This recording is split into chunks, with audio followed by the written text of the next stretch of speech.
joining the call. This is the Lower Perkiomen Little League's open forum board meeting.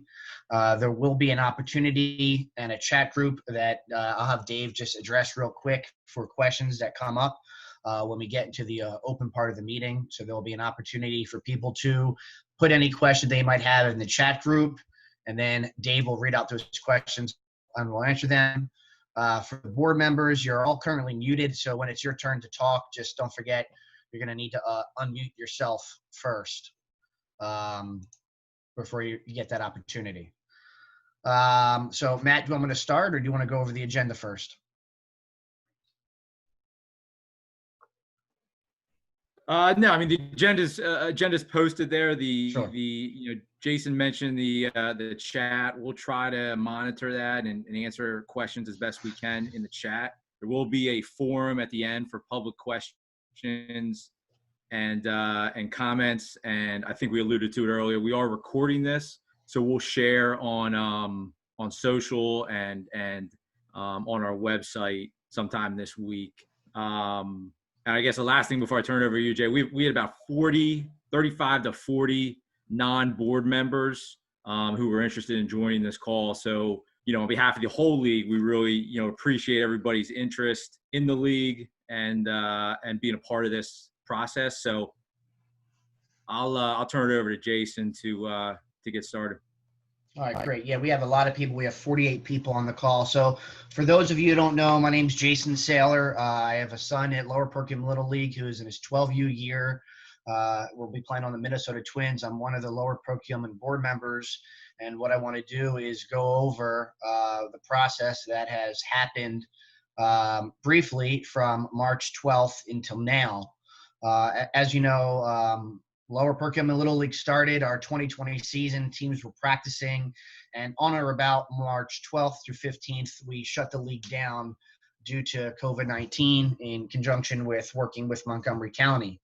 Over the past few weeks, it's actually months now, myself and other local Little Leagues, which grew out to a broader coalition, have met with members of Pennsylvania's House of Representatives and state officials and county officials in person and on emails and conference calls, going over understanding and processes and procedures of the Pennsylvania plan to reopen when it came down to youth sports.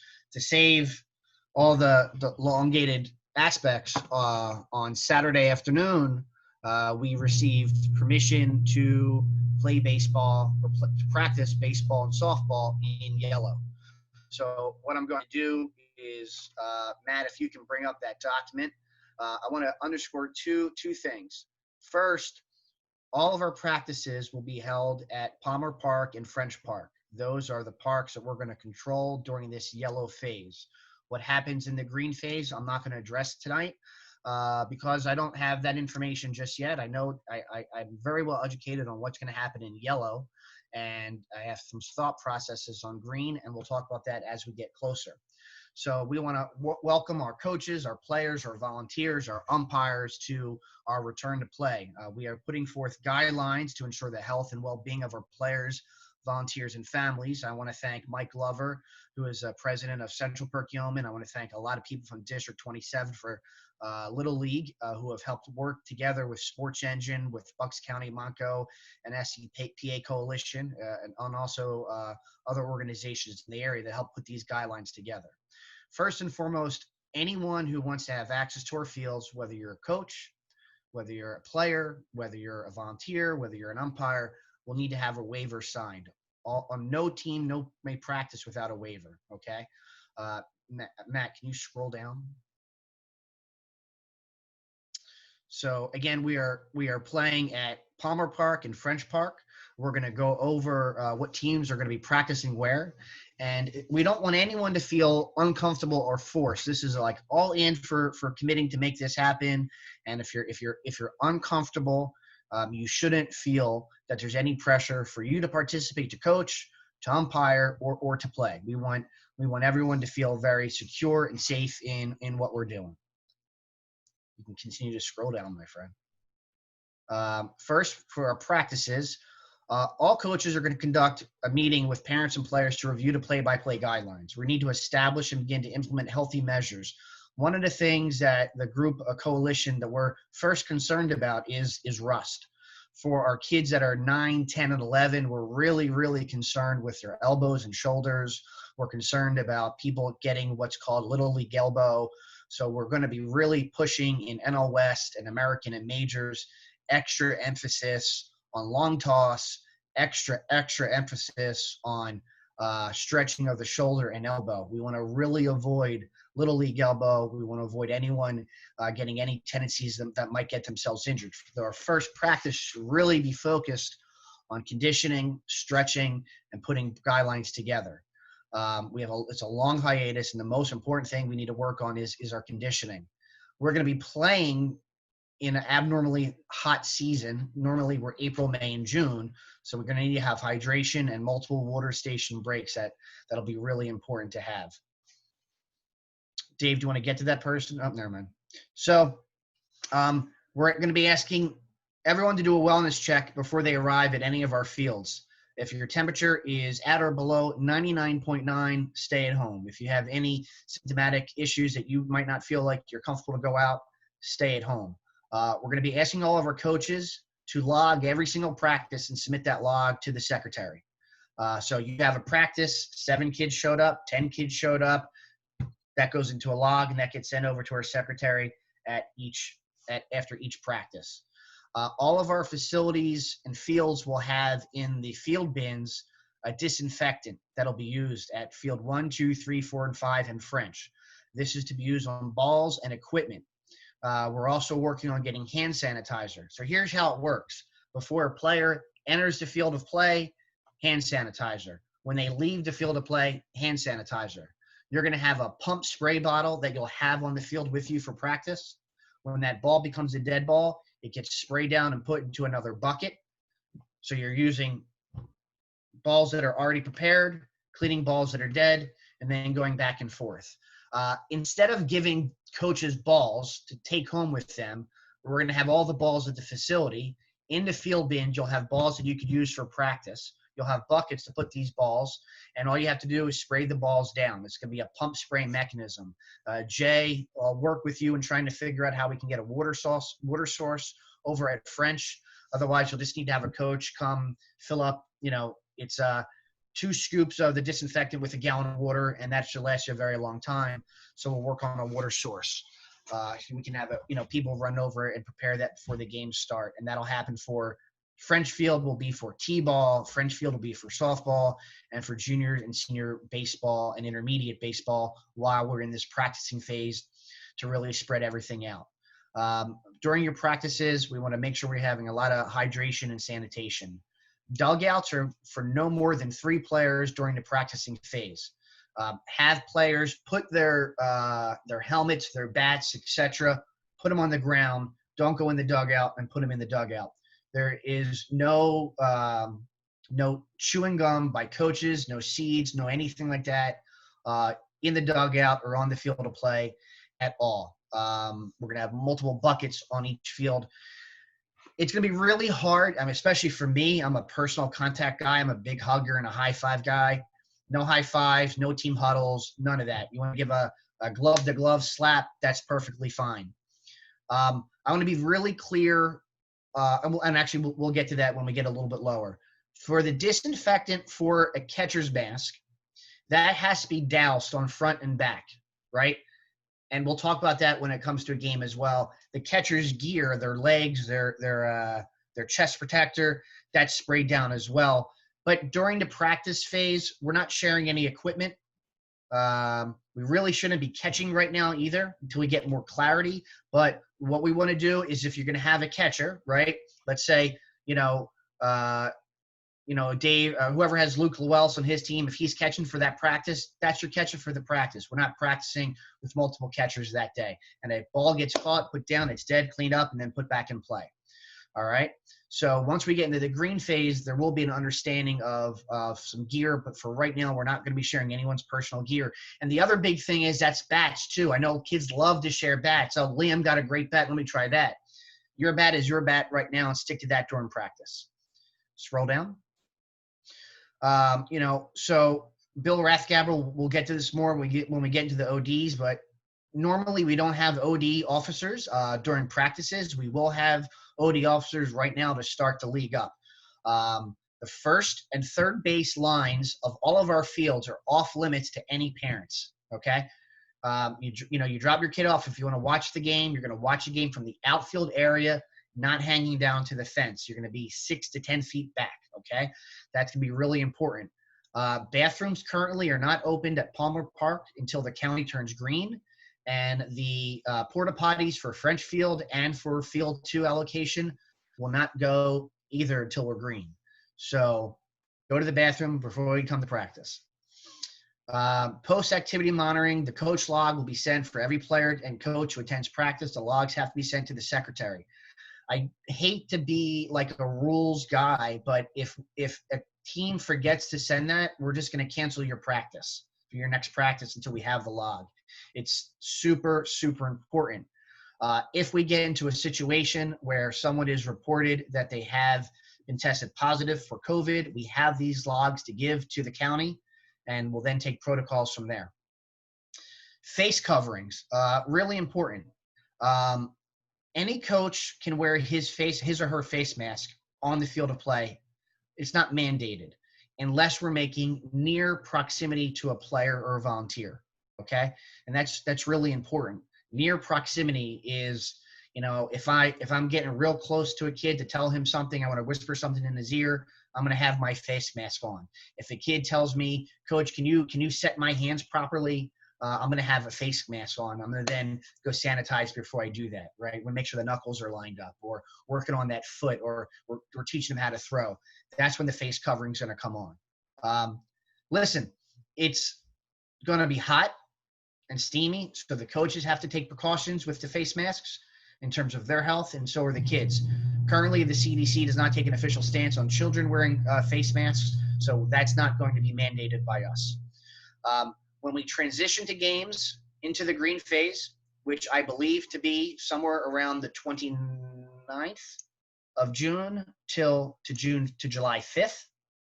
Yep, the 29th to July 5th. We will then have additional information for what a game's going to look like, where an umpire is going to stand. Currently, right now, as we understand it, an umpire will be behind the pitcher's mound, not behind home plate. That might change in the green phase. We'll take those measures as they come in, and we'll go from there. The volunteer zones versus spectator zones will also change. The bleachers currently during our yellow phase are off limits to any adults. The bleachers are for the kids, and our ODs will just take the disinfectant spray and spray those bad boys down after each practice. On Saturdays and on weeknights on Field 1, the lights will be on for teams to have practice. Saturdays and Sundays right now, to make sure all teams are getting adequate practice, we'll be using Heckler Field, Field 1, 2, 3, 4, and 5. We'll be using French Field. We'll be using the lights. So it's going to be really important that managers really press to kids to bring extra water, extra water. That's key. No sharing of water either. And then, obviously when we get to the game, we'll do the Pledge of Allegiance. We'll have the Little League pledge, but we're not going to do handshakes right now. We'll do tip of the caps. If a kid hits a home run, I know everyone wants to come out and jump up and down, and it's great. We're gonna stay away from that. If a kid hits a walk-off, we'll stay away from a super on the field, excitement. Everyone's jumping on top of each other. Just for now. So those are the return to baseball and return to softball practice guidelines.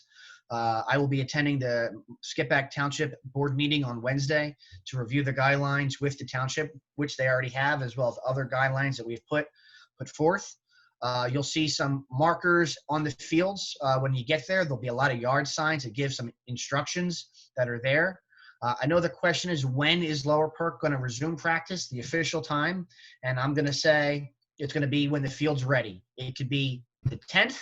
It could be the 16th. We hope it's by the 14th we'll be ready to play, meaning the disinfectants will be here and on our facility, and the yard signs will be done, and then teams can practice. But by no means are we going to allow any team to practice until the disinfectant and the yard signs are at our facilities. Once that happens, we'll go from there. Will the facilities be game ready come the 14th? No. The advertisement signs will slowly be put up. The pitchers' mounds will slowly be rebuilt. The batters' boxes will slowly be fixed. Everything won't potentially be done by the time it starts. And Mike and Dave, I don't want your committee to think that you have 5 days to get this done, right? Practice and games are two totally different things, and we'll go from there. Before we get into the rest of the agenda, I think I hit all the topics. A lot of board members put a lot of work into making sure the facilities have looked good. We're dealing with a bit of vandalism. Unfortunately, our Field 6 brand new softball fence was destroyed. Our batting cages have been destroyed twice, unfortunately. We had a break-in at French Field the other day. A township told me about that was sucky. The facility's not as nice as it should have been, but a lot of people have been working on making the fields and everything look as nice as possible, and I really appreciate that. But there has been a line of hooligans doing some stuff to our fields, unfortunately, and we'll slowly get that fixed. We had all of our fences replaced, and someone cut down all the fence grids on Field 1 and Field 2, so now the fences are all loose again. We'll have Monco Fence come out and fix that. Jeremy Kress and a bunch of people will refix the batting cages. Some of our L screens were torn up. We'll refix or get new L screens. We'll do what we need to do to make it a great experience. So on that note, that's my opening remarks for this meeting. I'm really excited. I know my son is really excited to get back and being outside with his friends and playing Lower Perk. Thanks, Jason. The other thing we need before teams start practicing is we're going to need waivers signed, and waivers will be needed for every player, every coach, every umpire, every board member. So I'll work with the commissioners down to the coaches to make sure that we compile this and get it to every member of our organization that needs one. I think Earl and Joe send the waivers to all the commissioners, have the commissioners to the coaches to the players, and then go from there. And that'll make it really easy. Jay, you already have the waiver, so you could get that to the junior and senior kids, so you have that already. Yep, I'll take care of it. Allison, if you could give that to the T-ball group. My brain just froze. Man. Doug. Yeah, Doug. If you can give it to Doug, and then we'll go from there.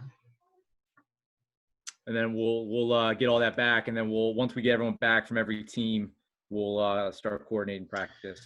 And the fields are ready, we'll start coordinating practices. Real quick, I just saw a question. I know we don't want to get to the questions yet, but there is a there is a porta potty on Field 7 that's under our control, that's getting cleaned periodically. So I saw that. And then Jeremy Kress just asked, how are we handling the bat once the hitter reaches base? We're in practice mode, so we're not talking about games just yet. Bill, do you want to kind of review the OD responsibilities and the newer responsibilities? Yeah, sure, no problem, Matt. So basically, once the schedule comes out, I'll start assigning OD. People with the OD. Basically, normal duties will be trash and making sure the field is up to code, everything moving around. But really, like Jay said, is follow all those procedures, making sure the boys and girls are lined up along the fence, they're spaced out. Parents need to be at least outside the outfield, outside the infield.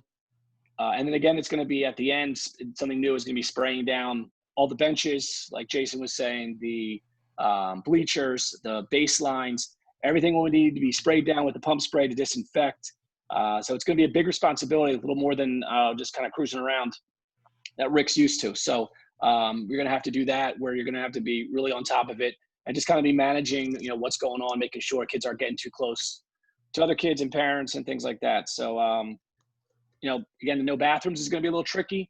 Again, I'm sure I'll get schooled with, the sprayer and everything like that. So we can, I can then show people what to do. We kind of pass it down the line, but, I know there's gonna be a lot of questions about the sanitation and how we do that. I think it's gonna be a kind of a learning process as we go, but I know we can handle it as a board.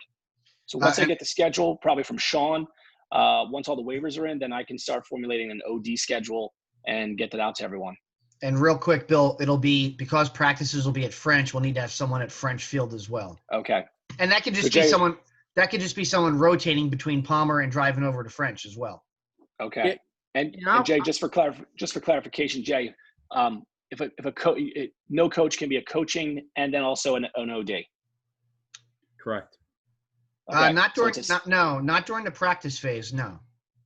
Okay, so like if I was at my team's practice, I couldn't be the OD. No, for the practice phase, yes, you could, because really the OD's responsibility is making sure that the coaches have their disinfectant, they have their hand sanitizers, right, and then it's making sure that someone sprays down the benches on 2 and benches on 1 and the dugouts that were used, and that's it. So potentially, yes. Okay. The OD is not there to, like if there's emergency and help with the snack stand and, a lot of, all that other stuff that we're worried about. Are the games happening? Does the team have line? So forth and so on. Did the umpires show up? We're now just to make sure, you're doing X, Y, and Z. So if you're coaching on Palmer, you might want to have someone step out, run the French Field and make sure they have what they need, etc. Okay. So real quick, the protocols will be placed on our website and an email will be put on the website. Kyle, a dead ball is really simple. If we're doing an infield drill and I hit the ball to the kid to the bucket, that ball's – if I hit a pop-up to a kid and he throws it in, that ball's dead. So it's real quick. You spray it, dry it off, put it back in play. Thanks, guys. So then, hold on one second. Hey, Jason. Yeah. Jason. So the kids can throw the ball around the infield, though?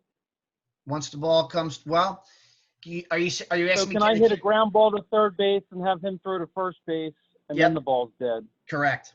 Okay. So it doesn't mean that only one kid can touch a ball before it's dead? Correct. Okay. You can play around the world, but once that ball hits the ground, it just needs to be sprayed and then put back in play. Thank you, sir. Yep. And Amanda, is there a date of when games will begin? Games will begin in green. And when that's going to be, I'm going to surmise June 29th to July 5th. Will there be a number of spectators limited per player? Yes. And we'll have to get to that once we get the guidelines of how many people the township will allow us. Matt, you want to go to what's next? Yeah. So before we go, hold on one second. What about a pitcher to catcher during practice? How often? So if you're having a catcher, you can only have one catcher for practice, and that ball is dead. How often is that ball dead? Every pitch. So just to be clear, after we're having a bullpen session, we have a catcher and a pitcher. Every pitch that they throw, the ball is a dead ball. Correct. Have them put the ball behind. Give them like 10 balls. Pitch with the 10 balls. Put balls dead, and then clean the balls off and put it back in play. Thank you. And it literally takes 2 seconds to clean the ball. Can you have more than one catcher if they have their own gear? Correct. All right, I'm going to pause on questions now and go to the next agenda person, and then we'll continue to answer them as they come in. Yeah, just to add on to Bill's take for everybody on the call, right? There's one OD on duty every night, but there are multiple board members usually at the fields at night, and it's really incumbent upon all of us, board, coaches, to just make sure all these guidelines are being followed.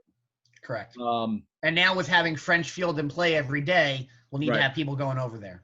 Yep. Earl, you want to go over baseball schedule and some updated rules? Sure.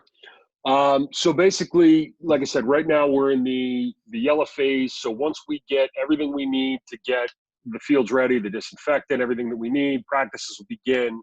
And then we'll run until we move into the green phase. As far as rule changes, we've decided to move majors to, it was originally, we had planned to go 46-60 for majors. We're moving that back to 50-70 for the entire major season. So that's one major change to that division. In terms of rules at all divisions, there will be no stealing of home at any level. Base stealing is allowed. Leads will be allowed at the 50-70 phase, but there's no stealing of home. You know, the CDC feels that that's a collision point, so that won't be allowed. Pass ball is runner on third is in essence it's a dead ball. So really, what we're doing now is once we get more of a concrete answer as to what the green phase looks like, what will be allowed, what won't.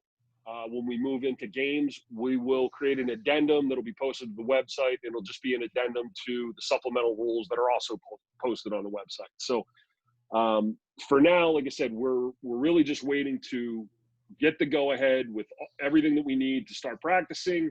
We'll practice. The plan will be to practice through June, hopefully move into the green phase, hopefully in early July, where we can start to schedule games from July 5th through July and August, and then the district tournament, which will be limited to District 27.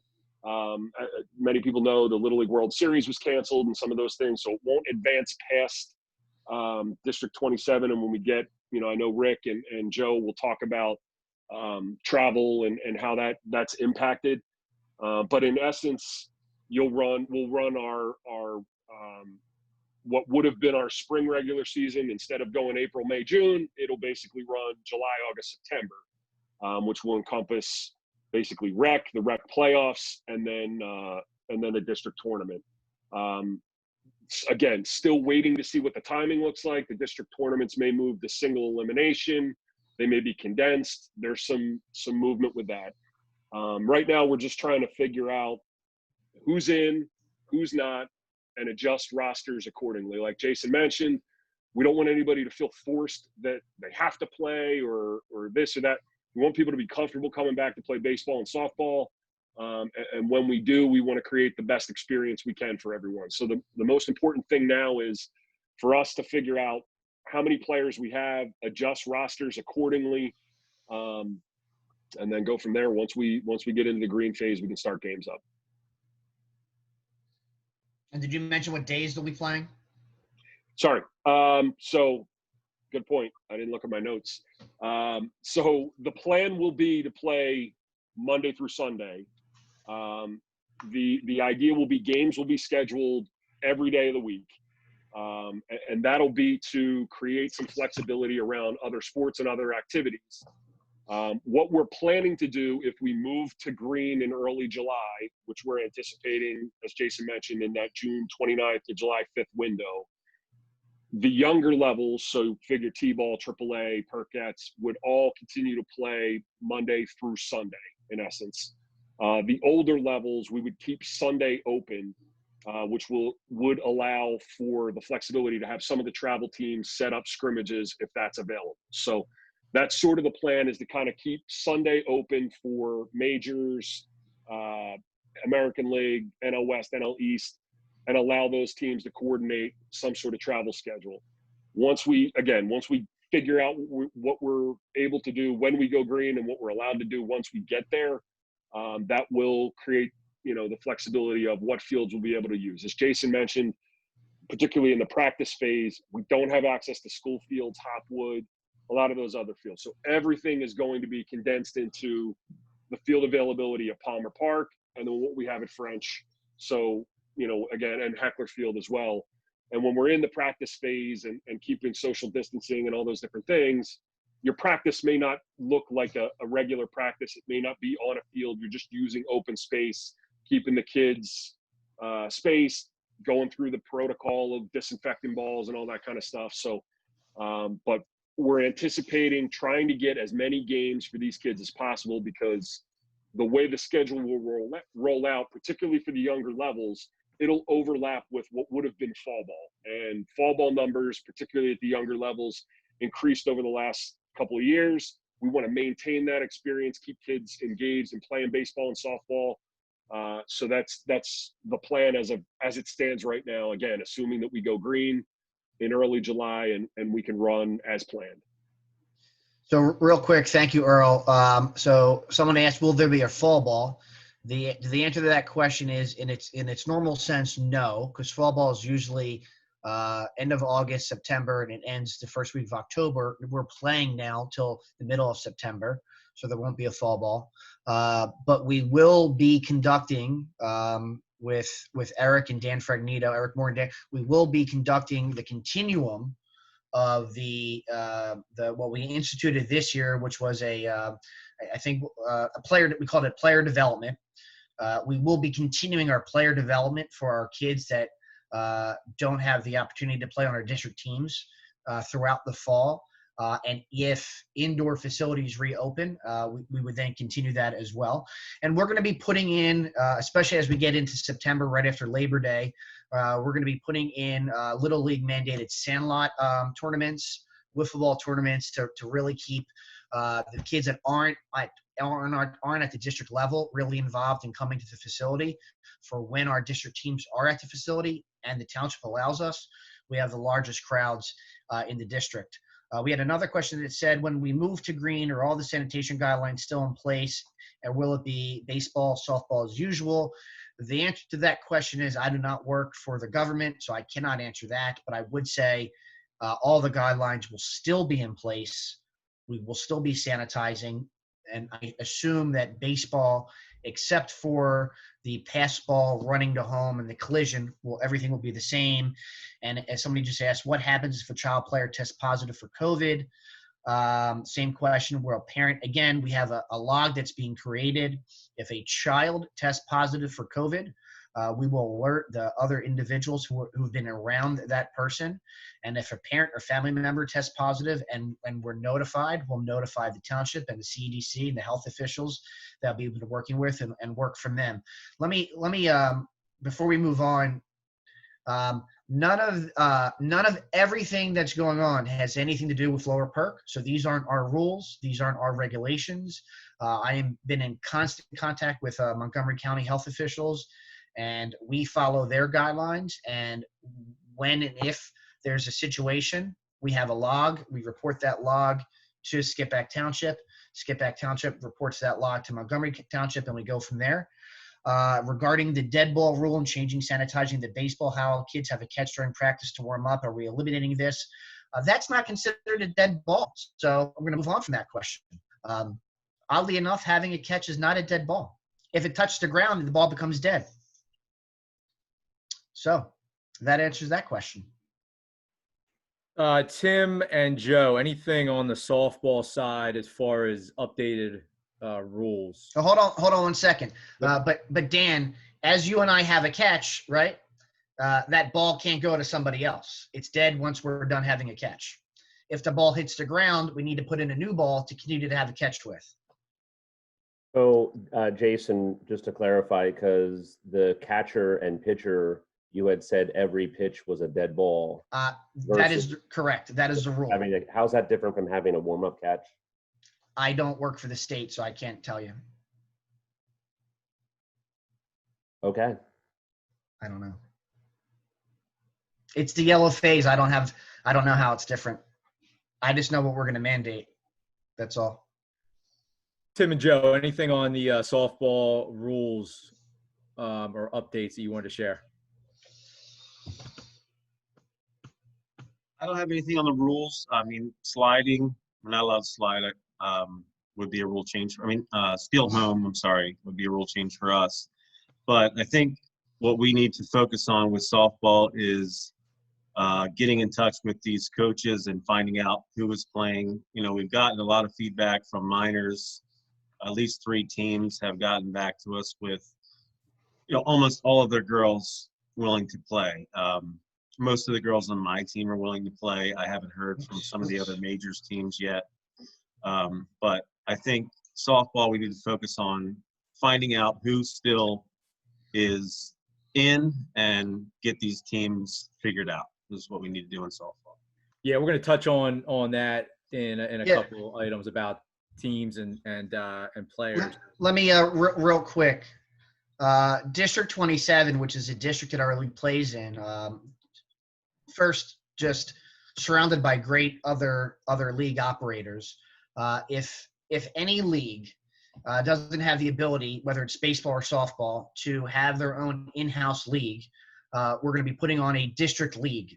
So very similar to, if a kid has played fall ball before, you're playing other teams in the district.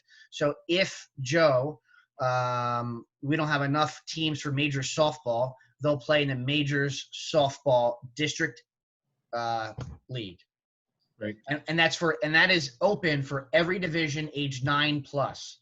For the ages under, we're going to work with Central Perk. We're going to work with Upper Perk. We're going to work with Upper Providence. We'll work with other local leagues to make sure there are enough players. Now, here's the big difference.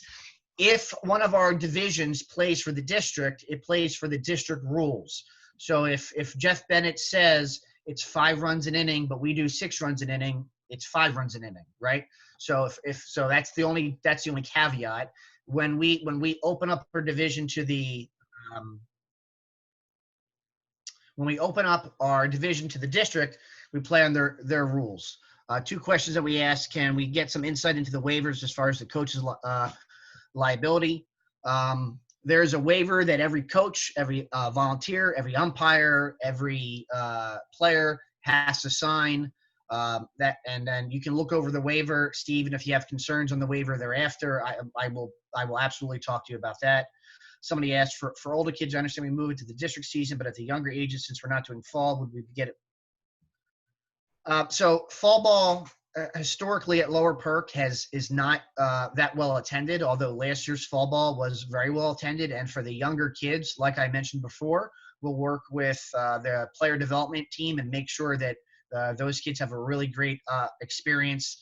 And just because the season ends in September for the non-districts, like I mentioned, we're going to have sandlot games every night at the fields. That's a new Little League thing, as well as wiffle ball tournaments. Another question was, outside of the coaches, are we allowed to have additional parents help at practice? Anyone who wants to help at practice needs to get a security check done, which they can contact Matt about if they don't already have one. So if you want to add coaches to your team, anyone who touches the field is considered a coach. If you want to add coaches to your team, all we need to do is get a security background done, and that, Matt, I think that takes like a day, right? Not long. Yeah, and then they'll just do the waiver, so that's not a problem. And how are we adjusting pitching limits to accommodate the condensed schedule of conflicting teams outside of Lower Perk? The schedule is actually not that condensed because it's the same amount of field time of July, August, and September. That would be April, May, and June. Dan Hale, you want to unmute your mic real quick just so I can understand the second part of your question? Yeah, we have some kids in the majors that are playing on different, travel teams or, like with the Stars, the districts, even practices. So it's pitching limits are going to be very, very hard to keep up on. So I don't know if we're talking about pitching limits. Dan, I'll take that. I mean, we track, every commissioner tracks the pitching limits for Lower Perk and submits them after every game. If you have kids playing with in other leagues, then the managers need to communicate with the parents on what those kids are doing pitching wise in those other leagues. Correct. And Dan, just to piggyback on what Matt said, as far as the kids that play Stars, if they were to play in a Sunday game, it's really the same thing that would have happened in April, May, June. They would have played on games. Those games from the Stars coaches are reported to the commissioners at those levels. Real quick. Yeah, Stars, but Stars doesn't play in those 3 Not months. Stars anymore either. hold on. Time out. Yes, Stars they do. doesn't exist. Or whatever, Rebels, Travel, whatever the hell you want to call it. It's the same thing. They would have played games on Sundays if we were in April and May. Yeah. The Correct. same as they would have, you know what I mean? So it's not like they're this may be a little different because there's going to be, select tournaments that may exist. And I think those kids are going to be kind of pulled out of the mix when that were to happen. But if there's games that are played on Sundays, those games are tracked, and the manager just has to communicate with parents. None of our travel, quote unquote, travel teams are allowed to attend any tournament that's not already booked. And there's only 3 tournaments out there. So our travel teams will not be playing in tournaments at all once the season starts. So that tees us up for the next part. Rick and Joe, you just want to give updates on travel teams and what they're following here. Rick can go first, I guess. I don't know if Rick's still on. On mute, maybe? Maybe. Well, let's go to Joe first. And Joe, before we get into when we talk about the player agent side of it and travel, we had originally talked about, and I know Eric Moore found us somebody, we had talked about putting together a pitching seminar. And I think maybe we should go back to doing that and invite them to, one of our fields and work with our girls on that.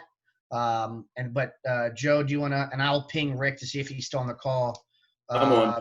Okay. Joe, do you want to talk about how we're handling the district teams for softball? So obviously we'll be evaluating the girls throughout the season for the district team. We'll have a tryout before Labor Day for districts for 10U. We'll try to have an 11U team. We didn't have an 11U team last year, but I'd love to have an 11U team this year and a 12U team.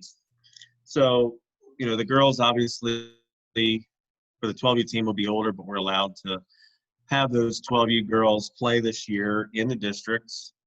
And then so we'll select those district teams after that tryout before Labor Day.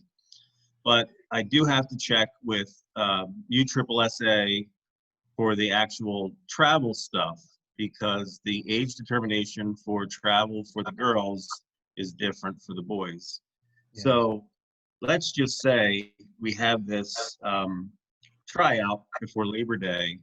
I believe we would be evaluating for the district team, but also be evaluating for the future travel team, which would be from August 1st, technically, for that next year. I don't know if the USSSA is adjusting their timeline or anything like that, but we would have to look at that. Okay. Because the 12-year-olds, obviously after districts, they fall off. They're not eligible for those USSSA tournaments after that. So then we would need a new team for the USSSA tournaments after that date. We would have to evaluate that and see what they do for their timeline, and then probably have to select 2 teams from that evaluation at each level. Okay. And Joe, we're going to need to go back to the 4 girls that are playing junior softball with our co-charter and work with them as well, just to make sure they're set up for the Matt. They're playing at Pottstown, right? Was the co-charter? Yep. Okay. I believe that's what it was. Yep. Yeah. So I'll reach out to Bob and make sure that's still going to happen for those girls. If not, maybe we can have them come back and help volunteer and help coach. So the goal, we're going to have 3 travel teams. We're going to have 3 district teams, 10, 11, and 12. That is the goal, as long as we have the numbers. We didn't have the number. Okay. All right. Maybe we can talk to Tammy offline, but maybe we could send another email out to the girls that didn't sign up before. Maybe they might want to sign up to play in our season now. And I think Joe froze. So Rick, we'll go to you. So for baseball, in a normal season, we play April and May. Our tournament teams, our district teams, they run from June 1st through the end of May 31st, the following season. Obviously, this year's a little bit different. So we're going to play. We'll have a district evaluation at every level. That'll be end of August, right before Labor Day. And those selected teams will be the ones who will play in the district tournament, which will be mid-September. I believe we're talking about this year. Yep. And then that team will carry on through. Typically, they have winter workouts and then a spring Sunday season. And then that takes us into next 2021, where we'll get back to normal, hopefully, and have a tryout in May. And so the team that we'll try out for at the end of August, early September, will go through the end of May. Got it. Rick, are you been banished from your home? Where are you? I'm in a dark room. Okay. We're short on lights here in the house. There Gotcha. If you need help with anything, you let me know. That's a good look. All right. Got it. So, Sean Carr, is he on the call? Yep, I'm here. So what I was thinking about for the schedule, and I know, Matt, this probably isn't on the agenda, so we'll get to that, is I would probably schedule games for like June 21st way to mid-September. And then whenever we go green is when the schedule would start. That way you're not waiting, you're not killing yourself to try to figure it out. And then if there's a rain out, it gets rained out, we already have the schedule set up. You know what I mean? Do you think that would work? Yeah, sure, why not? All right. So Earl and Tim and Rick and Joe, just make sure all the coaches know we're going to have a really large schedule, and we'll start playing once we go green. Otherwise, we'll just stay in practice mode, and then that way everyone's going to know what their schedule is, and we'll go from there. Hey, can I go back? Hey, Joe, back to Joe Chico. Joe, are those 4 girls that you were talking about from Pottstown, are they all registered?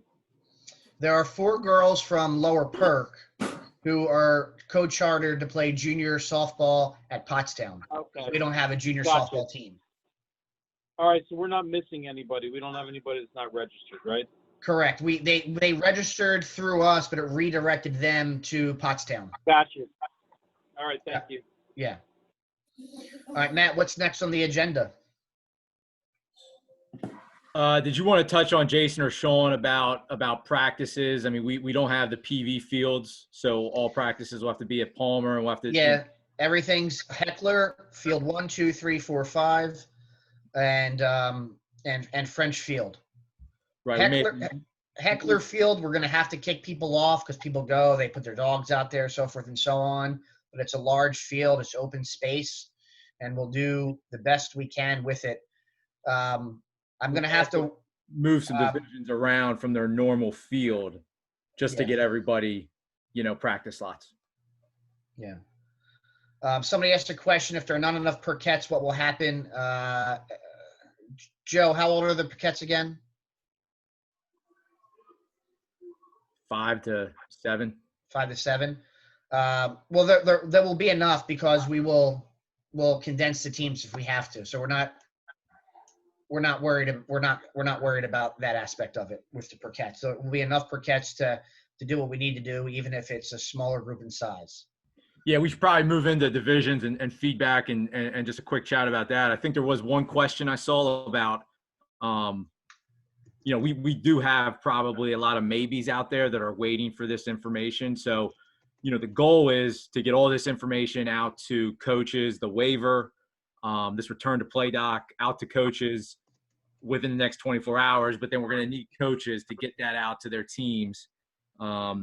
We've had a pretty good response with people just in some initial emails that commissioners have sent with people wanting to play. We do have a lot of maybes, and we need to get that all kind of cleared up and make changes on teams if we need to, really within the week. So, there's a ton of coaches on this call outside of the board members. We just need you guys to help us out with getting all that information out to your teams as quickly as possible. Yeah. We'll get it to you through your commissioners, and you'll get it. And we have some fields that are not school district fields, but in the yellow phase, we're not going to use those fields because we're not allowed. In the green phase, we might be able to use those fields for practice fields, but in the yellow phase, we are condensed to Heckler, 1, 2, 3, 4, 5, and French. But we're working with the township to, once we go green, to have all that. And Glansky at the school district has told us that most likely after July 1st, the school district fields will become available, but we're not going to be able to use them until green because that's when the standards of sanitary go down. What's next on the agenda list?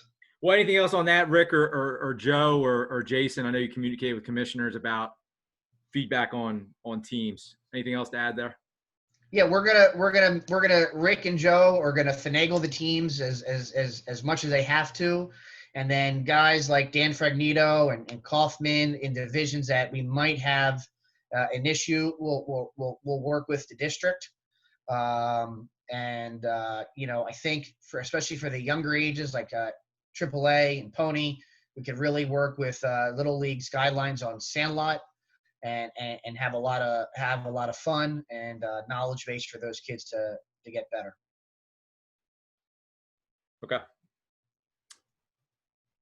We had talked about Jason, another managers meeting, and we didn't bring that up earlier, but you know, maybe that's something we could figure out offline if we want to do that. I have all the rule books. I wasn't allowed to give them out, but I'll definitely bring them over so managers can pick up all the rule books if they want to sit and read the rules. If I have umpires that want a rule book, I have that actual printed out rule books, which wasn't expecting to get because everything's on the Little League app right now. But if we need to have another managers meeting, if you think it's best, we could do a Zoom session again and go over everything. That's perfectly fine. Again, we're going to be in force, especially the first week at practices, talking to the managers and players, making sure everything's being done on the up and up. And the township will be there as well. All right, Dave and Mike, give anything for the fields, field prep, and what we need to do there. Dave, do you want to go or? Well, I mean, we never did a field prep day, and we'd like to do one. You know, obviously we're not doing games for a while, but there's stuff that needs to be done at those fields. We kind of have a list on the go. If anybody thinks of anything else, they're welcome to put it in the chat. We'll add it to the list. But we've always had good turnout. You know, I'm not sure what what our parameters are for a field prep day now, though. No more than 25 people. No more than 25 people, but we can spread that out and have 25 per field or 25 at the whole park? Per field. Oh yeah, well we're fine. Yeah, that's plenty of time. Yeah. We were just talking. We may try to do something as early as this next weekend. Maybe we'll spread it out, but maybe we'll start. Maybe we'll put something out this week and do something this weekend. Maybe the next couple weekends. Maybe one of the days we can start knocking some stuff out. Yeah, and I know I spoke to Mike and Dave about this earlier. We're probably going to double up signs, meaning the signs will be on two sides of the field. That way we're keeping site options open since we're going to be pushing people away from the field.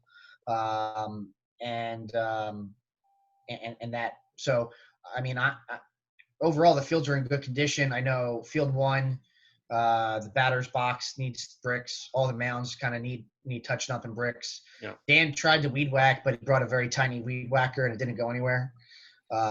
So the township has been weed whacking and that's been good. And we'll go from there. So a couple questions real quick. The commissioners will tell teams when and where they're practicing. That'll come from a commissioner level. To Jay, District 20 junior baseball will be District 27 and District 28, so not just 27. I will find out when they start practicing soon, but they will have people to play against because we're bringing in District 28 as well. Now, is Jim Locked on the call? Because I have no idea where District 28 is. Maybe he does. Isn't 28 down like Westchester area? Yeah, correct. District 28's like Westchester area, even out to like Coatesville, Cowan, that area. That's all District 28. Got it. Okay. Yeah. So Jay, they're bringing in District 28 as well for that. Another question that came, can you clarify, you said Sundays can be for the travel teams with other kids, but won't be able to play in tournaments, so no travel tournaments. Correct. Travel teams, the 12A and B team, the 12A team has a tournament in Carolina. The 12B team has a tournament in Cooperstown the first week of August, and the 11A team has a tournament in Rehoboth in July. Besides those 3 tournaments, no more tournaments will be added to the travel schedule because we're in the middle of our baseball and softball season. So they very much what happens from April to June. Sunday they can play in single game scrimmages. Jason, as far as softball goes, normally we have the availability of round robins on Sunday. If we can get in 3 games in a round robin, we're able to do that, correct? Yeah, you can do whatever you want on Sunday. You can play 7 games. You know, if Rick wants to have 7 games for his team, if you want to do 10 games, I don't care. It's just got to be on that Sunday. Joe, since you brought that up, Central Perk still wants to do that. What's that thing? Where the You mean Upper Providence? Upper Providence with the softball Crazy The Eights. 8-year-old? Yeah, it's 8-year-olds. Crazy Eights, correct. Yep. We Girls talked about having 8-year-old games during the regular season with them also. Oh, good. So we have a question from Beth. Bathroom. So again, the township's not opening up the bathroom until green. So it's not just the girls that are going to have the issue. It's the same thing with the boys. There is a porta potty on Skippack Elementary at Field 7, which the league puts there, that gets cleaned once a month. Hey, Jason, is there still the porta potty behind Field 2? Not until we go green. Okay. And there'll be 2 put in there, not 1.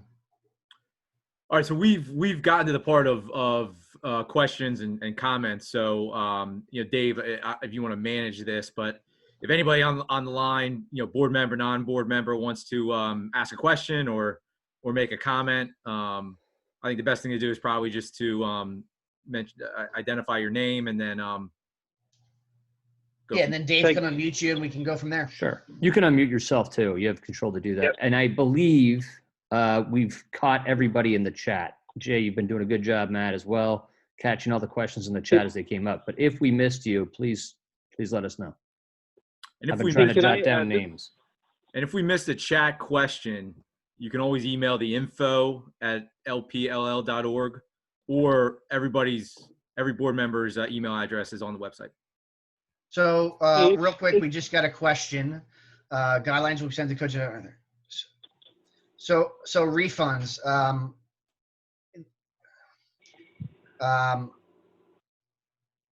The refund issue, I want to be really clear about. So Lower Perkiomen Little League we sent out a note that refunds would come from April 1st to 12th. We then did a survey with the 120 so people that requested refunds and sent out refunds. Since the latest announcements, we've had some other refunds, and we're doing our best to conceptually understand what people are asking. We are not able to have just a blanket refund policy because listen, I won't allow the league to go bankrupt and defunct, and we already have leagues in our area that unfortunately didn't manage their refund policy properly and are now don't know how to start up the year for next year. So if someone is not comfortable playing and they want to get a refund, we're going to work with that person as we have the means to do. We need about $12,000 to start up the year next year. And that number is not going to change. So we can't allow it to get below that number. And we're close to that number. And the fact that we're not going to be able to have a snack stand and generate that revenue, the fact that currently the board has not authorized a hit-a-thon, which we might do. It just hasn't come up yet because, we're not at green yet. So there's a lot of revenue that's not coming in, and will be a step-by-step process. But I think if you have a refund question, that should go to Dan Boyer, and Dan and Boyer and Earl King have been working on that and getting back to anyone. And I am available to talk to any parent about a refund policy offline whenever they feel the need to. Are teams and players able to use the cages during the yellow phase? Right now, no, because the cages are broken. Jeremy, how long do you think it'll take to refix the cages? I'll be up there tomorrow. We had to wait for some of the turf to dry. Unfortunately, with the recent storms we had, it hasn't been dry enough to be able to apply that glue. So tomorrow I'll go up and do at least, that one cage that has the batter's mat that was torn up. Yeah. That cage will be rolling. At that point, we'll have 2 cages that are good. Then I'll work, to get the other ones glued down as soon as I possibly can.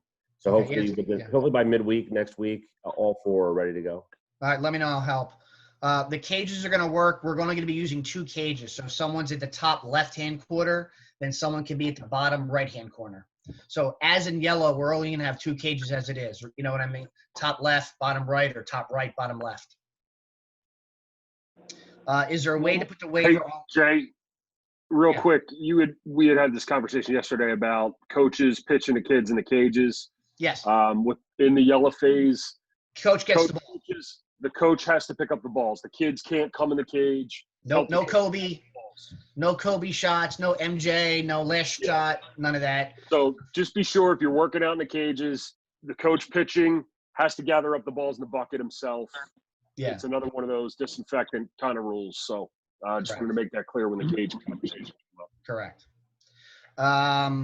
Is there a way to do the waiver online and track that like we do with registration? That's actually done by a tertiary website, so I don't think so. Luckily, I'm not the secretary, and Matt will have to track that all himself. But the online registration is all tracked through a system. It made it really nice and easy. Hold on one second. So Beth, hold on one second. I apologize. I hope I didn't come off gruff.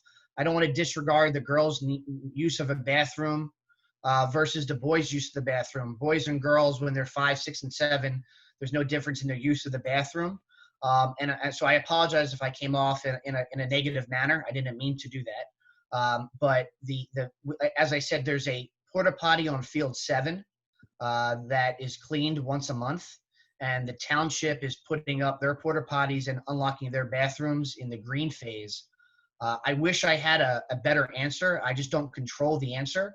And by no means was I just throwing it out. It's, to me, I don't separate baseball and softball. There's no difference between a boy not being able to use the bathroom or a girl. So I hope I didn't come off the wrong way. I'm going to continue to work with the township on Wednesday and get them to unlock their bathrooms now that we're in the yellow phase and baseball's allowed to be played. Maybe their process was they weren't opening up because they didn't want anyone at the field. I don't know, but I'll give you an update. I will give you an update on Thursday after my meeting. And then Jeremy asked, no disinfecting the batting cages between batters.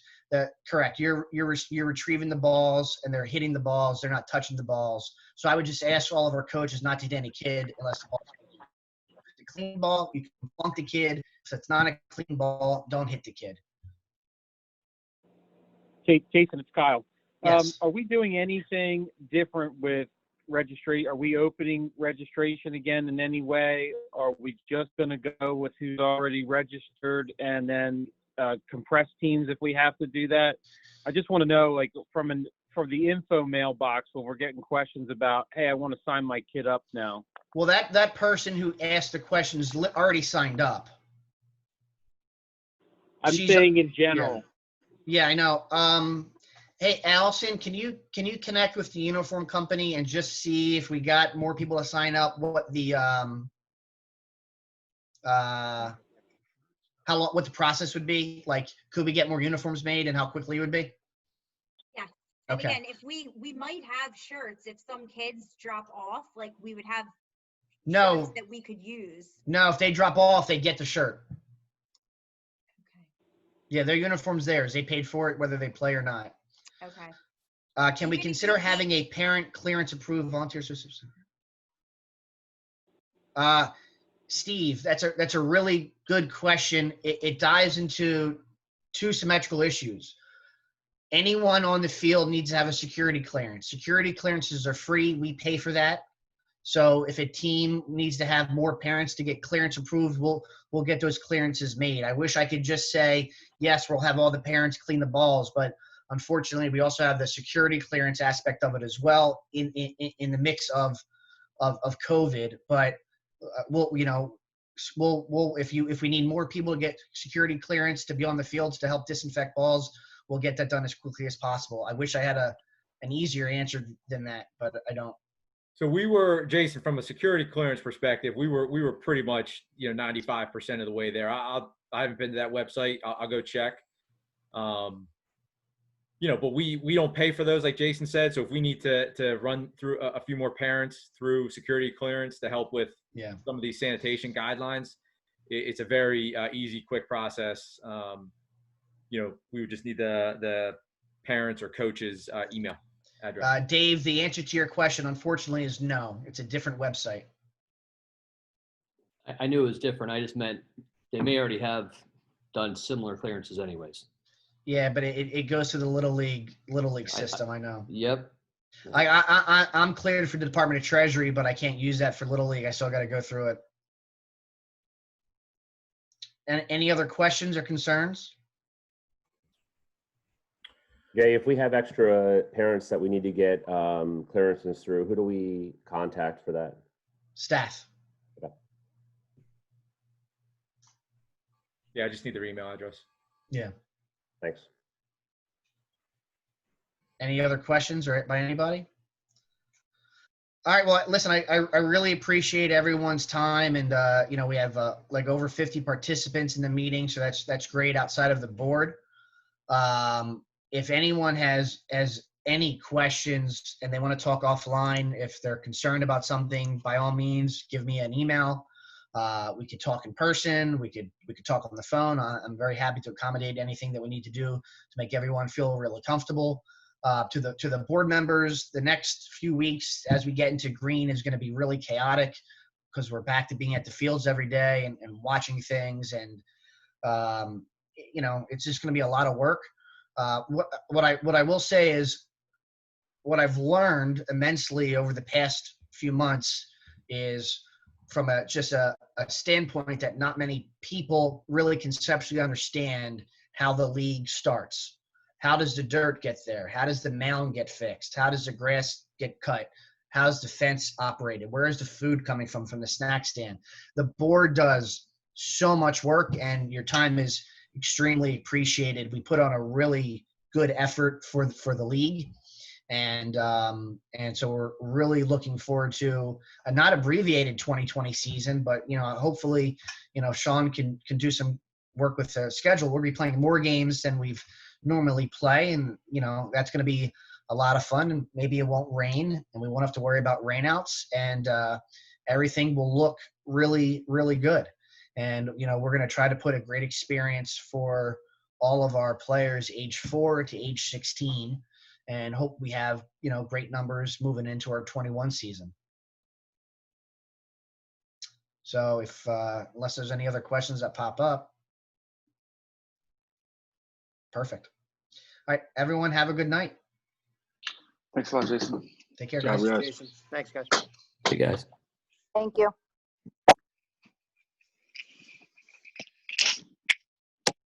I'm going to stop recording now.